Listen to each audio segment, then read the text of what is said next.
Hello. I'm not sure what happened there with my intro video being on the side, being rotated a little bit. That was weird. I'll have to figure out what's going on there. And I don't know why my head's cut off. There we go.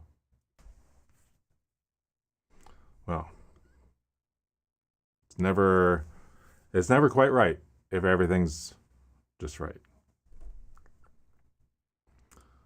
Welcome. I see we've got a few people here. Great to have you. How about we cover some news? Let's see. Anyone here? Anyone want to comment? Say that you are in the session. I mean, I know there's 3 people at least. All right, well, let's get started. First thing I thought was really interesting, and that is this. This looks like I can resize this a bit. This is OpenInterpreter. So OpenInterpreter was going to be a device. Oh, looks like you can't see me. Why is this happening? Let's see. Scene. Window. Let's go.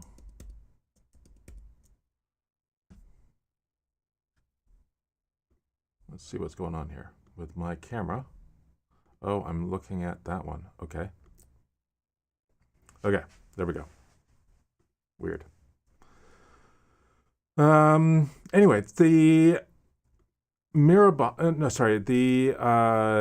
who is this? This is OpenInterpreter. So, okay. OpenInterpreter was going to be this device, kind of like the Rabbit R1 or the Humane Pin. And they were working on this for a while and realized that, they're a small team. They don't have any hardware experience before. They've got great goals, but making hardware is probably it might go badly. And so they're going to make it available as an app. Now, it's interesting that they are giving it away. I'm not really sure what's going to go on there. So there's an app that you run on your iOS or Android phone, and basically it has all the same benefits of the hardware device. And anybody who bought the hardware device, they're getting a refund before they even got delivered. So you can push to talk on the app, say something, and then another piece of software that runs on your server, on your home machine, will do things with it. It will find files. It will manage tasks. It'll do anything that you want it to do, which sounds super cool. And then the server software, you can find it on GitHub, and you can download this and install it. Then it does tell you when you install the app on your phone and you enable it, it says, there's 3 checkboxes. You've read your terms and services, you've read some other thing, and you know that it could wipe out everything, so you better have a backup. So that's interesting. I mean, it's a new thing, so it's very possible that they could totally do bad things on your machine, and so they just want you to be aware of that. But it looks like it could be cool. I have not installed it on my machine because I don't know. I need to set up another. I wonder if I have I guess I can set it up on a VM on a piece of hardware somewhere and do it from there. Because it could be super cool, but I haven't tried it. Has anybody played around with this? Does anybody know about this being available yet? So if I go to, no. But back at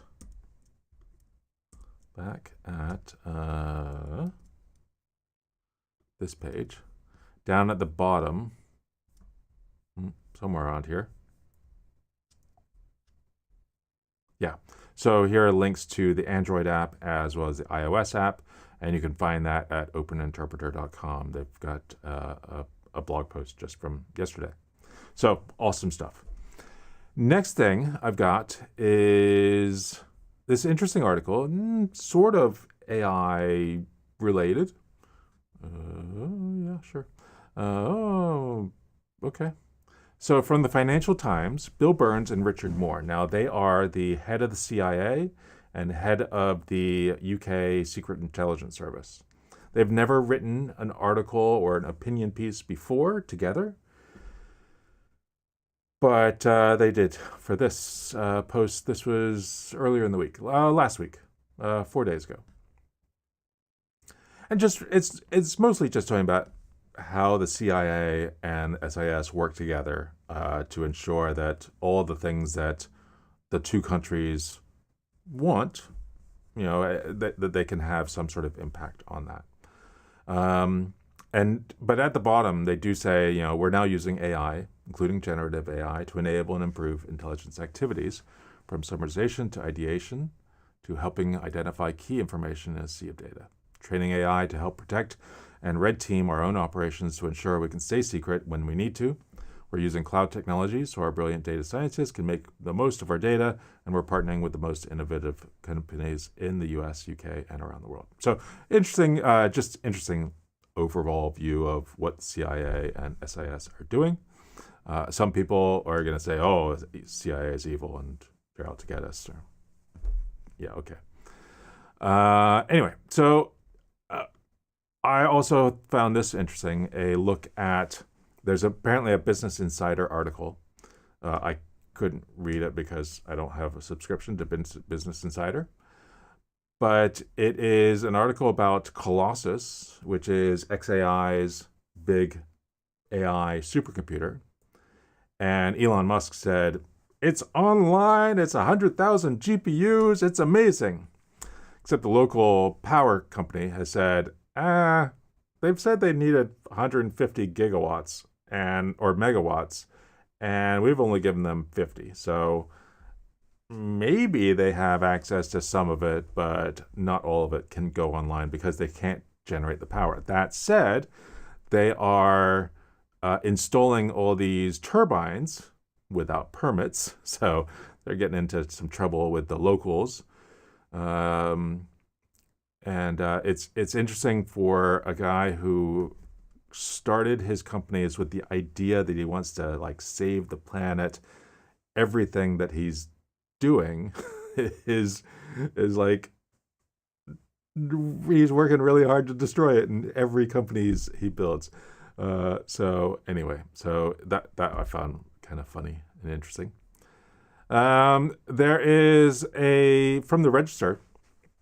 The Gartner, I don't know if you're familiar with Gartner. Gartner's an analyst firm that has been around for a long, long time. And they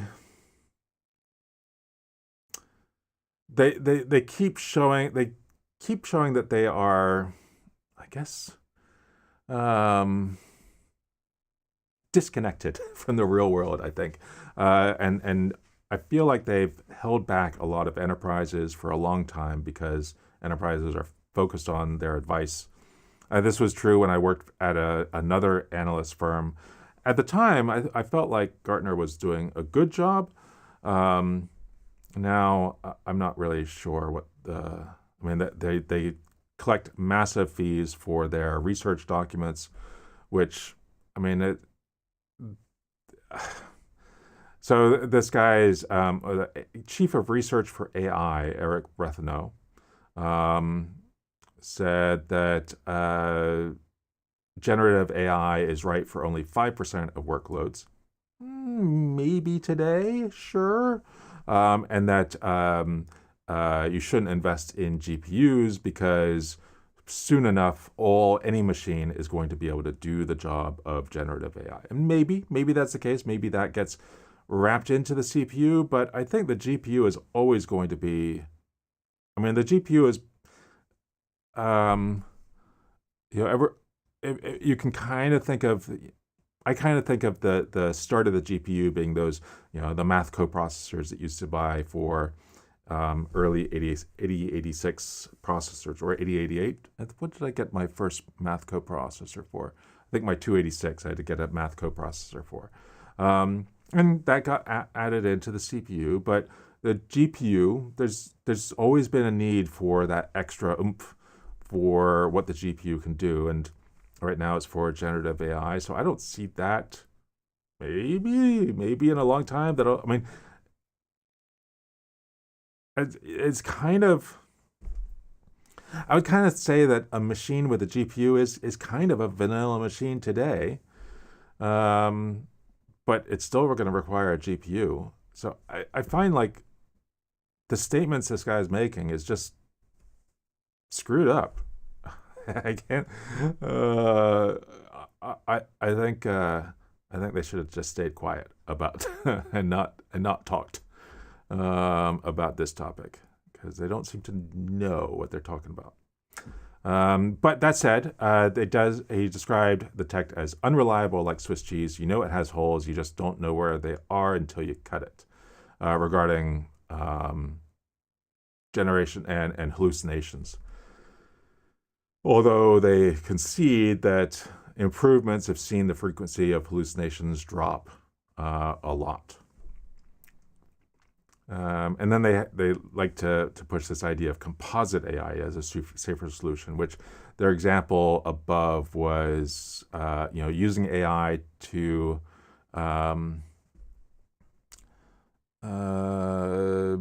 analyze firewall logs and then use generative AI to make pros recommendations about necessary actions to improve security.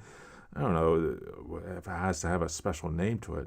Anyway, I thought this kind of like one more nail in the coffin of Gartner. It feels like it's just separated from reality.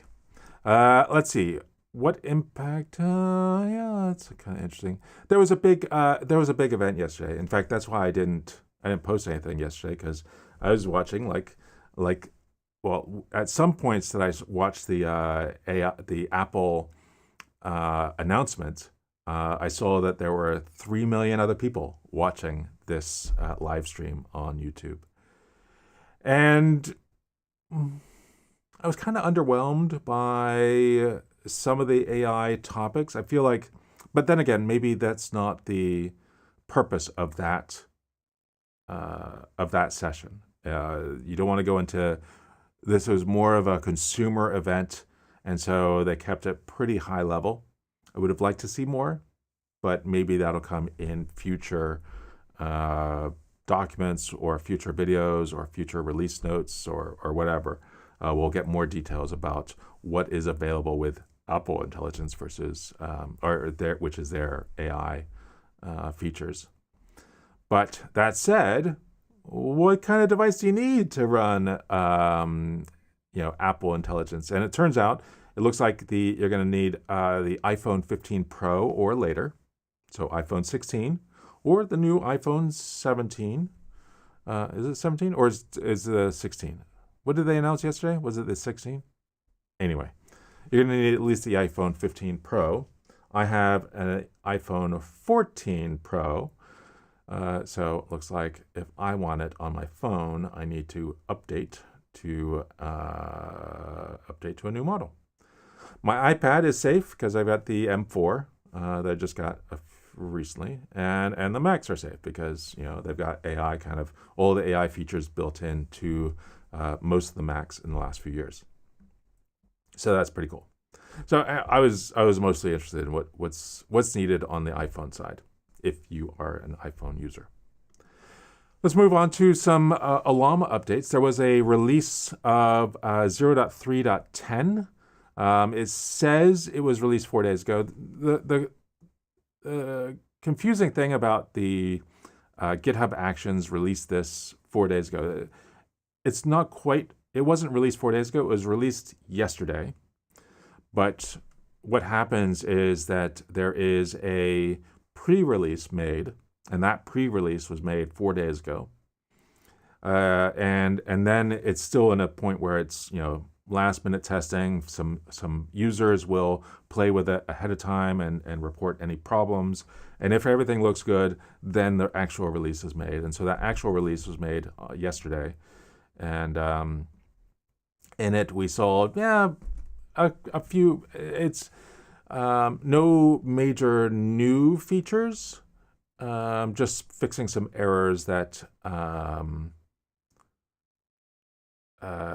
that would happen if you were using Ollama Create to import Gemma 2 models, and problems with temperature and frequency penalty when using OpenAI compatible APIs. And CUDA 11 will now be used for older NVIDIA drivers that are not compatible with CUDA 12, and then fixed a rare error around Ollama Show. There were also 3 new models. So Mini CPM-V, I don't know anything about it, multimodal model, YCoder, series of open source code language models, and then DeepSeek 2.5, which is interesting because that was just announced. This was, actually no, it's been a few days. September 6th is when DeepSeek 2.5 was announced. It is a big model. It is not something I'm going to be able to try because it's a 236 billion parameter model. I don't have enough memory for that. Just the model itself, the model is 133 gigs for a 4-bit quantization. So that's pretty freaking huge. But it's available. A couple of new products I thought were interesting. First off is this Chrome extension called PR Agent. AI-powered code reviews and chat by the folks at Codium, Codium.ai. And it just looks like it's be able to chat with your PR directly in GitHub, which seems pretty cool. Cool idea. What else? Line-specific questions. What else we got in here? Commands embedded in the PR. Run PR agent commands directly from the comment section of your pull request page. Streamline the PR review process. So it looks like an interesting idea. And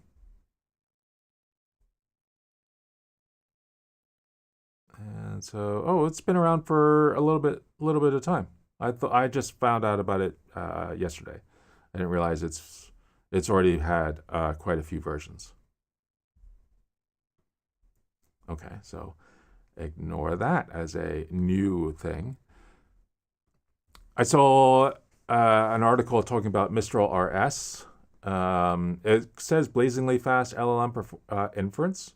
Looks like it's had a few releases over, how old is this? All releases. If we go back a while.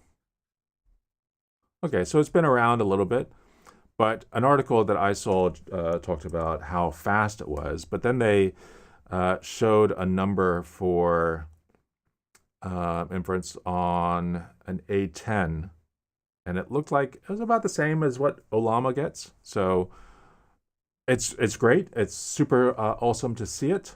See another tool to run these models. But looks about the same speed as Ollama, so awesome to see. Not sure what's. The interesting things about it though are that with Ollama you get GGUF support for GGUF, but it looks like this has GGML, GPTQ, HQQ, ISQ,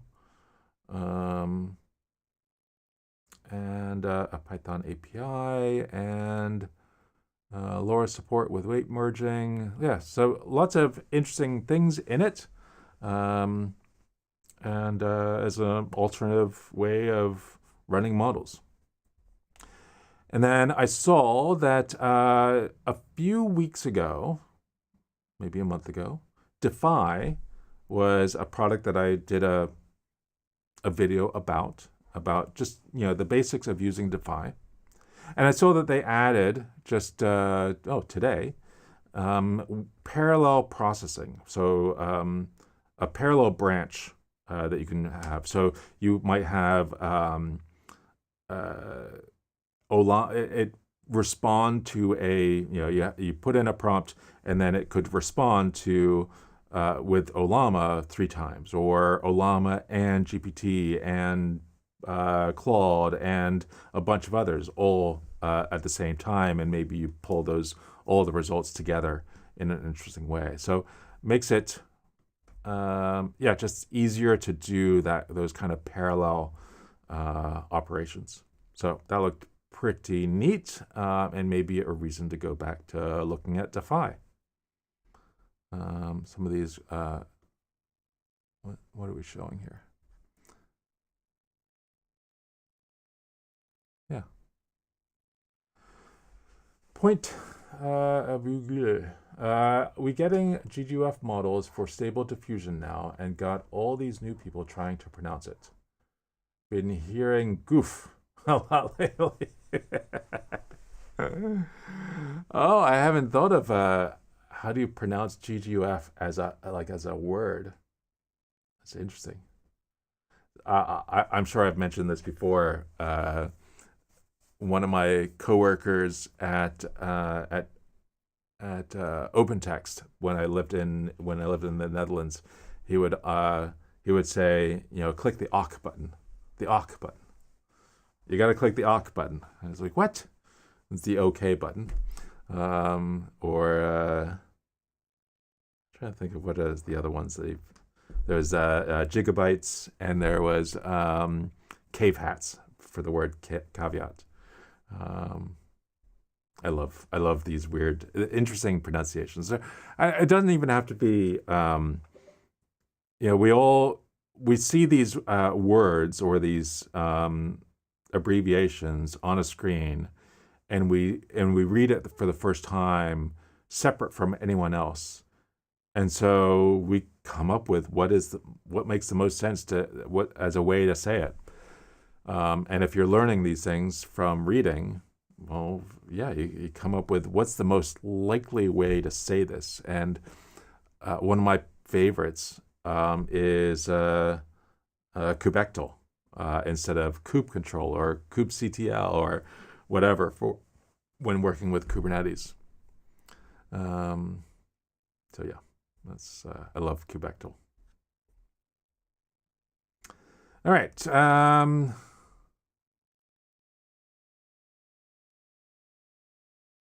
Oh, so I missed the comment before. I knew it, but never tried it. I think that's regarding the OpenInterpreter. I'm curious on what real-time TTS model or system is being used under the hood. Well, it is interesting that I guess we see what the server is, but I'm not sure we get to see what the app is using. Oh,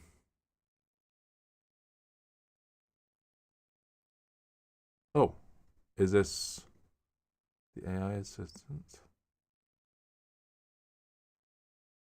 No. Oh, is this the actual app?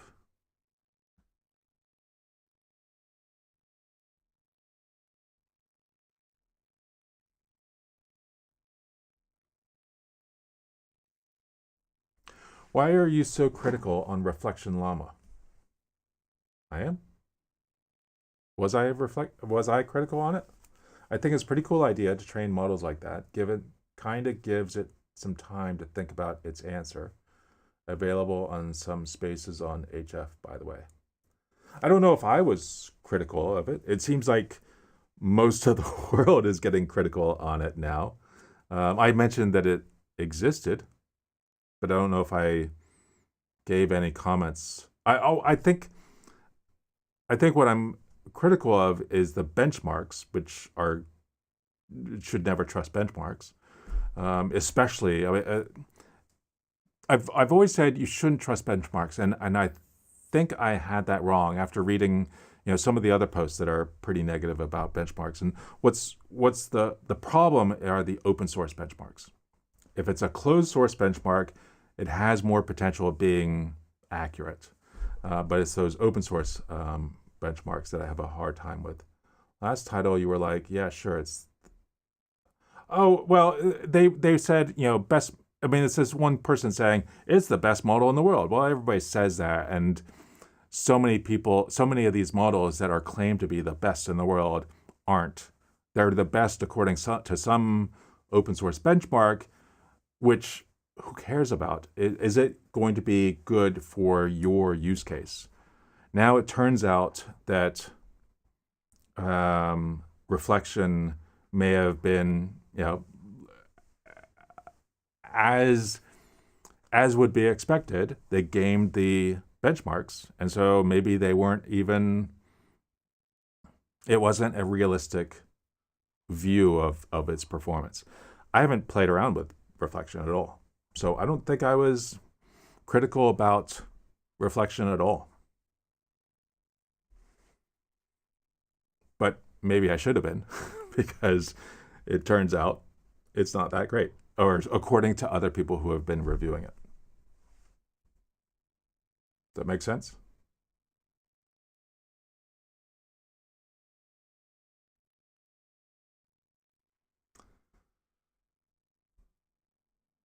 Yeah, maybe try it out sometime. Yeah, I mean, it'd be interesting to see if it is as bad as so many reviewers are saying it is.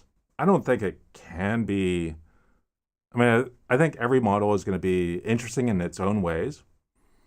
And to suggest that it is not worth using, I don't think that. But I haven't played around with it. But the people who have are the ones who are saying kind of negative things about it.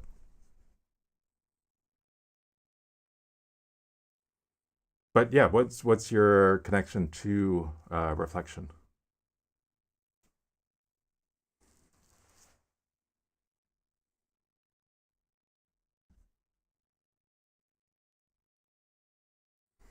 Any other comments, questions?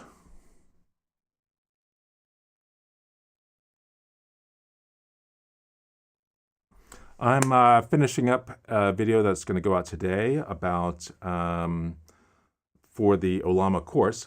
Fair question. I'm not worried. I was just really excited when I saw it correct its thoughts. Yeah, I mean, it sounds like an interesting idea. I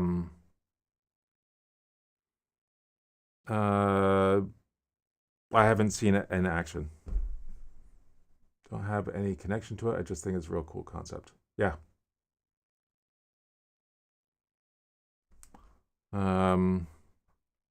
Yeah, it seems to have created drama, and I mean, as far as model drama goes,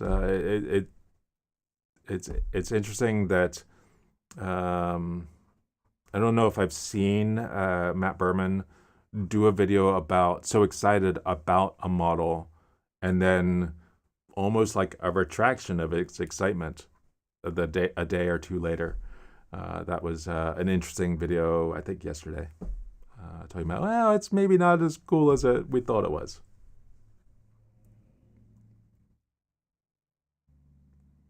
So I was saying, creating a video for the Ollama course. The recent videos, there's been one on introduction to RAG, kind of at a high level without getting into code, and then looking at embedding, which is like a core part of RAG, and now putting those two together and actually building out a super simple example, probably the simplest of the examples I've done, of RAG, doing in both. Now, there's always, whenever I do a code example, whether I choose to use TypeScript or Python, it's like, why didn't you use whichever one I didn't use?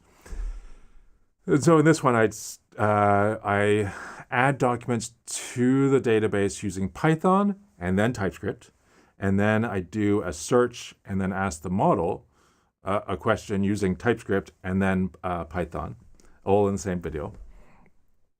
And then just a super brief look at some of the other tools out there that already do RAG that I've actually already covered on this channel. So that's coming up in the I'll be releasing that later today. And I think I've pretty much solved all the streaming problems for this stream. I haven't actually verified that things look good, but I think things look pretty good. What happens if I go to YouTube right now? Actually, I should have gone to like tbl.st/y. It's weird that I have 2 copies of this. I need to figure out what's going on there. And okay, it's muted. And yeah, I mean that looks gorgeous. I don't want to go full screen there. If I right click, stats for nerds. Yeah, that's looking like it's doing 3840 by 2160 at 30 frames per second with no drops. Awesome. It was so frustrating with some of the older streams. Oops, that's not what I want. If I go to live and I go back to what else? This one. And stats for nerds.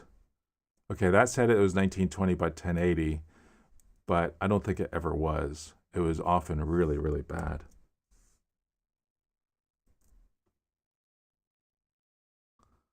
No, I didn't look too bad there.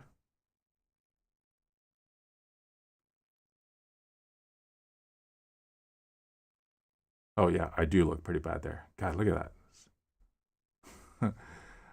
So I love the quality of the stream now. Well, no, yeah, but the resolution I was posting at was very splotchy. It's just because the platform I was using couldn't support more than they said it would be kind of a best attempt at 1080p, but usually it was closer to 720, and sometimes it would be as bad as 480 or just for the stream going up, regardless of your connection. And that was like the maximum that was showing up was. We don't need that. So now I'm at least streaming at 4K. And if you have a connection that can support it, great, you're going to get 4K. If not, it's going to go down a little bit. But before, I couldn't even support 1080. So I love it. Love it. Any other questions?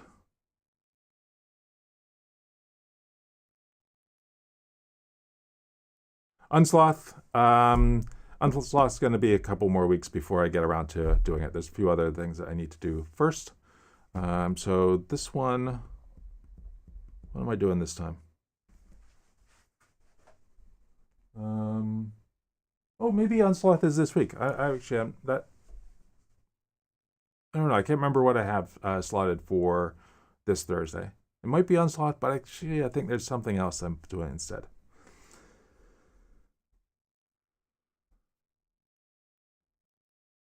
I recently tried to implement embedding comparison from scratch. Is using Pythagoras with the vector length as dimension size a good idea? Pythagoras. I don't know what that is. Pythagoras embedding AI.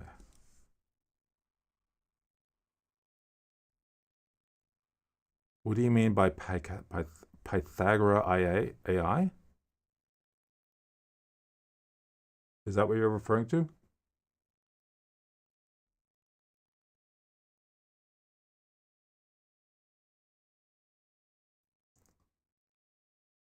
Vector length is always going to be the dimension size. Yes.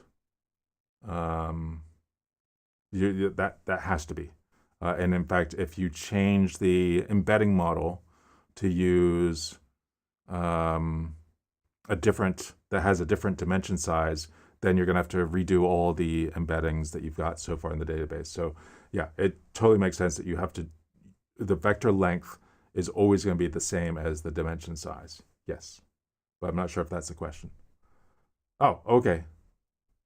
A times A plus B times B equals C. I don't understand I'm not sure I understand the question. Streaming looks better today. Thanks for showing that. The test is, can anyone read all the fonts? That right angle triangle thingy. Yeah, I understand what the Pythagoras theorem. I understand that part. I just don't understand if there's a question.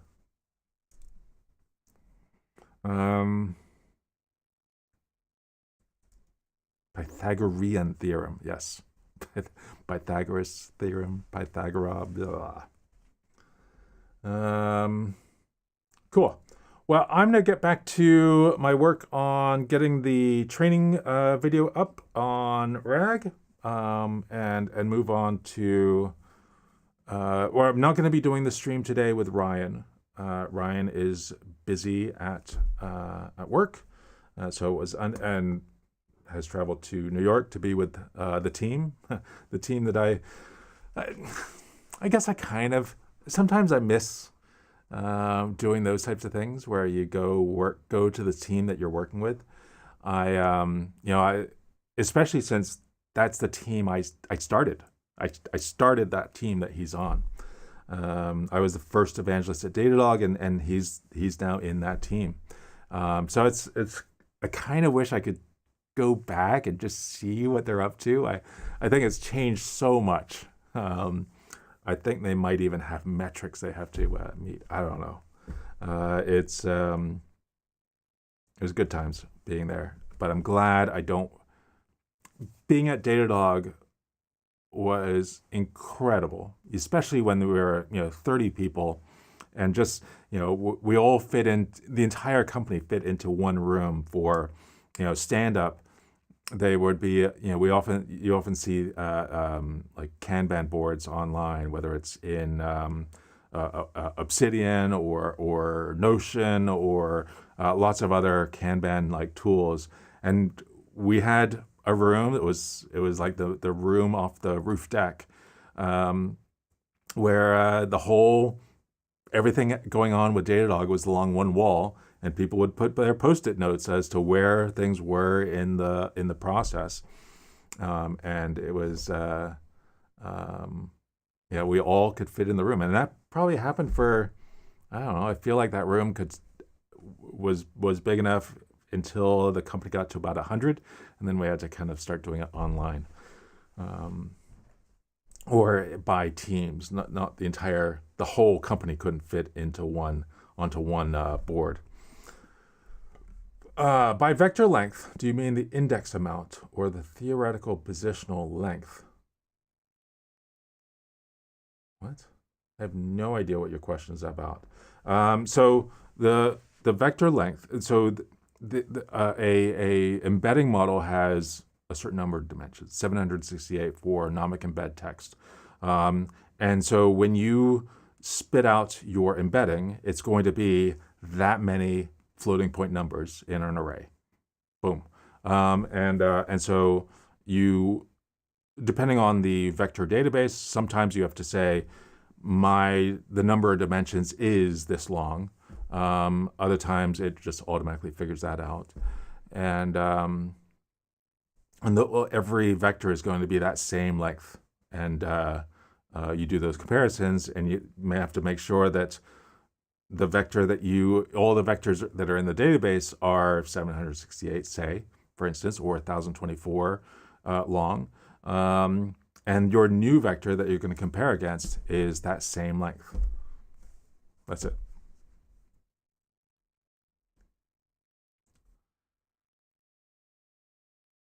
All right. So I think that's it. I'm gonna go away and work on some of the other things. All right. Thanks so much for being here. Had a great time, and I will see you soon. Bye. Stop. End.